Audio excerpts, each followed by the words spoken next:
Caroline Ponce, enseignante à l'école de la marine marchande de Marseille. Aujourd'hui, quand on regarde les bateaux modernes, il y a des GPS partout, il y a des radars qui permettent un petit peu, à l'instar des avions, d'éviter le gros temps, enfin, d'échapper au baston, hein, encore une fois pour employer une expression typiquement marine, ou alors pour éviter la pétole. Il y a des navigateurs qui sont à terre pour aiguiller les navigateurs au long cours. Enfin, il y a de la très très haute technologie. Ça veut dire quoi? C'est-à-dire qu'aujourd'hui, un marin qui est formé chez vous, dans votre école, il n'est pas capable de naviguer avec des instruments comme on le faisait avant? Ben si, heureusement. Donc effectivement, les officiers, cette question. les officiers de la marine marchande français en France sont formés donc à l'ENSM. Et il faut 5 ans et demi à un élève après le bac qui a passé un concours, donc le concours de l'école de la marine marchande, pour obtenir un titre d'ingénieur navigant. Donc 5 ans et demi, ça va lui permettre d'obtenir une formation qui est une formation polyvalente. Donc ils vont pouvoir naviguer au pont et à la machine. Sur tout type de navire, donc que ce soit des cargos, des porte-conteneurs, des navires de croisière. Et donc 5 ans et demi, c'est long. C'est une formation qui effectivement est très longue parce que les enjeux sont très importants, les enjeux économiques, les enjeux environnementaux, les enjeux financiers. Pour naviguer sur, par exemple, à titre d'exemple, le prix d'une cargaison d'un porte-conteneur est de plusieurs millions d'euros. Et donc, effectivement, ce sont une formation qui est des excessivement... ingénieurs qui maîtrisent absolument parfaitement la nouvelle technologie. Donc, tout l'enjeu... Mais le compas, voilà. Le crayon, le sextant, est-ce que ça, ils savent utiliser tout ce que nos ancêtres utilisaient pour naviguer? Bien sûr, ça fait partie encore de la formation de base, je dirais. Donc, au-delà des simulateurs où on va apprendre à faire fonctionner et à maîtriser tous les instruments de navigation, eh ben, on apprend aussi à naviguer sans ces instruments de navigation. Et que faire face à une panne, par exemple, d'un GPS? Que faire lorsqu'on ne sait plus se positionner sur une carte électronique telle qu'un EGDIS? Eh ben, il faut utiliser les moyens d'antan, entre guillemets. Et effectivement, ça fait toujours partie de leur formation, notamment en 3e année, où on apprend la navigation astronomique, on apprend à se repérer avec les étoiles, à savoir faire un point étoile ou un point avec le soleil. Alors, il y a un phénomène très contemporain, hein, c'est la pollution lumineuse. Est-ce que la pollution lumineuse, qui est une véritable problématique aujourd'hui, ça limite ou ça empêche effectivement cette navigation à vue?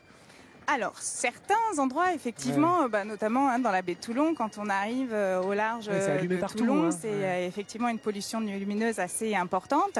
Donc, effectivement, maintenant, les instruments de navigation tels que le radar ou tels que l'AIS vont permettre de lever le doute. Mais effectivement, la navigation à vue, on cherchera toujours à essayer de repérer le navire et repérer ses feux de navire. C'est plus compliqué aujourd'hui, finalement, de naviguer avec les outils traditionnels que vous venez d'évoquer, parce que y a trop de lumière, quoi, et que ça obstrue à la fois les étoiles et à la fois le soleil quand il fait jour. Parfois, effectivement, ça paraît fou de dire ça, mais c'est un phénomène qui n'est pas négligeable. Hein. Non, parfois c'est effectivement un peu compliqué.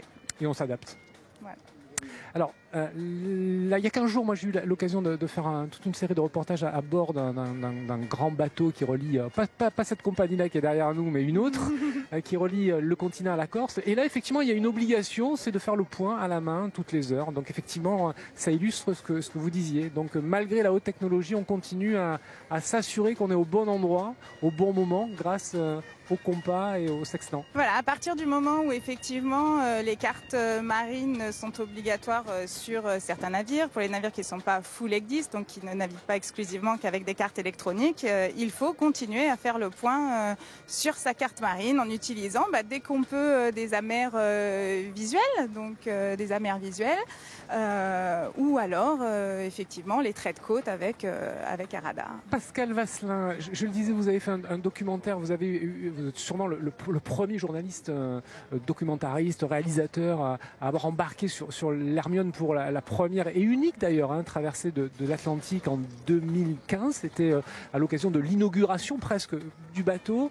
Vous avez passé plus de 40 jours en mer. Qu'est-ce que vous en gardez 3 ans après? Oh, la question est trop vaste. Enfin, je garde, vous voyez, cette odeur là qui nous parvient. Ouais. C'est un souvenir presque organique pour moi. Je garde aussi et surtout, je crois, l'image d'un équipage. C'est un équipage qui a été porté par le rêve des gens qui ont reconstruit ce bateau.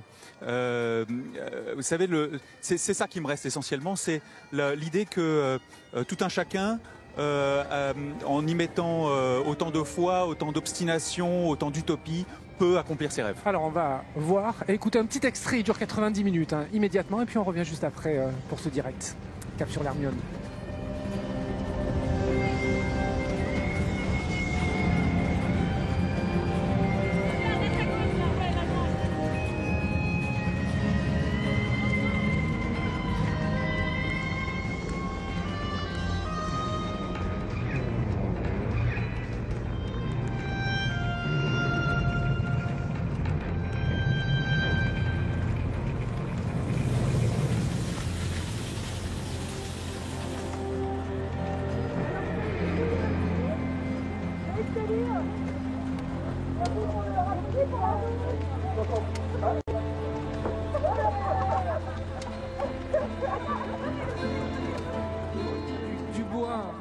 On voit effectivement qu'il y a une vraie solidarité entre les gabiers. Par petit temps, chacun essaie d'apporter sa connaissance à l'autre.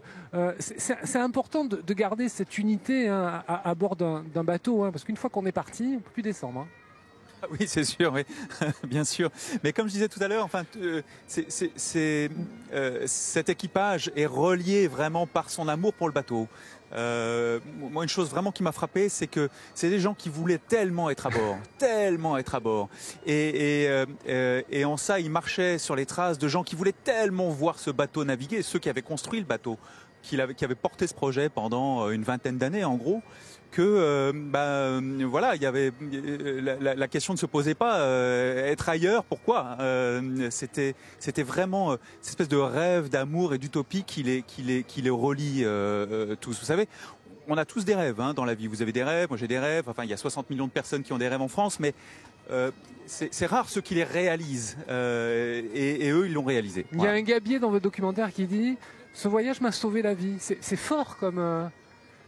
m'a sauvé la vie. Ce voyage m'a sauvé la vie. Oui, je pense qu'en tout cas, il a transformé la vie, ce voyage, et ce bateau a transformé la vie de beaucoup de ces gens. Il ne faut pas oublier ceux qui l'ont construit aussi. Et parmi ceux qui ont porté ce projet, il y a des gens qui ont disparu, il y a des gens qui sont morts avant que le bateau prenne l'eau. Donc, enfin, c'est aussi un hommage, ce bateau. Je le disais en début d'émission, finalement, l'Hermione est un bateau qui a fait la révolution avant la Révolution française. En 1780, quand il embarque le marquis de Lafayette, c'est pour que ce dernier aille à la rencontre de George Washington au Congrès et dire aux 13 colonies qui avaient décidé de prendre leur indépendance face à la couronne britannique, la France est avec vous. C'est un bateau révolutionnaire, à plusieurs titres d'ailleurs, l'Hermione. Ah oui, tout à fait. Et l'Hermione, en fait, résume bien en fait l'esprit français. Donc l'esprit surtout de l'époque, en fait, où en fait on était au devant une volonté politique, une volonté morale de liberté, d'indépendance, de promouvoir l'indépendance aussi des pays pour la liberté, notre devise. Et effectivement, c'est pour ça que ce bâtiment véhicule en fait toute cette cette histoire et ces valeurs, donc qui sont à la fois effectivement propres à notre pays, mais aussi sont les valeurs de la marine nationale aussi. Hein. Aujourd'hui, c'est sur les frontons, on est dans les patries disciplines, et c'est là où c'est riche, quoi. Donc, faut pas oublier aussi que ce bateau, ce bâtiment a eu un rôle important dans l'histoire. Au même titre que le bateau qui aujourd'hui l'accompagne, qui est le Mutin, hein, qui aussi a eu 1927, un rôle actif pendant la Résistance, exactement, entre autres, hein. Qui est passé sous pavillon britannique, qui est revenu, qui a fait une histoire mais très riche en Méditerranée. Transporter des hommes, des armes. Exactement, c'est ça. Et ça, on peut dire que voilà, ça c'est la marine, la marine.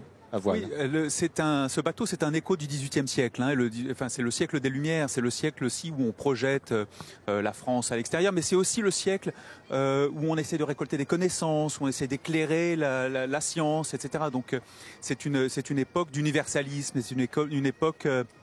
c'est ça aussi l'esprit de l'Hermione. 235 ans après la première Hermione, la deuxième Hermione, elle nous fait vibrer parce qu'il y a de ça aussi. Il y a quelque chose comme une sorte de prouesse à la française, un petit peu. Il y a un petit cocorico derrière. Hermione, bateau de la liberté.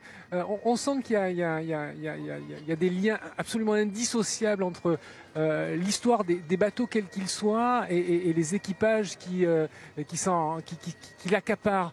Est-ce que lorsqu'on intervient dans une école comme la vôtre, on met le doigt sur cette importance-là, c'est-à-dire ce lien quasi fusionnel entre le bâtiment, le navire et l'équipage? Bien sûr. Là, on n'est pas dans la technique du tout. Hein. Non, bien sûr, on n'est plus dans la technique, mais justement, on apprend également à nos élèves parfois au rudiment de la voile. On a eu l'occasion, il y a quelques années, il y a 3-4 ans, d'embarquer nos élèves sur un grand voilier russe. Donc le Krusenstern, et ça a permis... C'est un bateau à voile, hein? Oui, c'est un bateau à voile, tout à fait. Et donc c'était les élèves de première année, et du coup ça a permis, au travers d'un équipage du coup multiculturel, hein, donc il y avait effectivement ces élèves, ces cadettes russes, ça a permis de former nos élèves aussi au rudiment de la voile et à revenir à l'essentiel, hein, parfois. Alors,